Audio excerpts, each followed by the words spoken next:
আসসালামু আলাইকুম ফ্রেন্ডস, এটি সহিহ বুখারী শরীফের খুবই গুরুত্বপূর্ণ একটি হাদিস।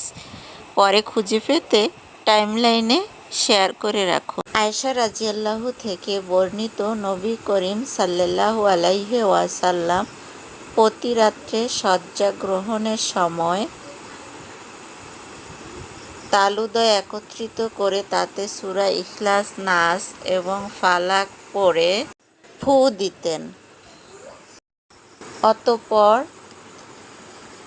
হাতদ্বয় দ্বারা শরীরের যতদূর পর্যন্ত বুলানো সম্ভব হতো ততদূর পর্যন্ত বুলিয়ে দিতেন। স্বীয় মাথা, চেহারা এবং শরীরের সামনের দিক থেকে আরম্ভ করতেন। এইভাবে তিনি 3 বার করতেন। বুখারী শরীফের 5017 নম্বর হাদিস। হাদিসটি ভালো লাগলে অবশ্যই শেয়ার করে সওয়াবের অংশীদার হবেন। ধন্যবাদ।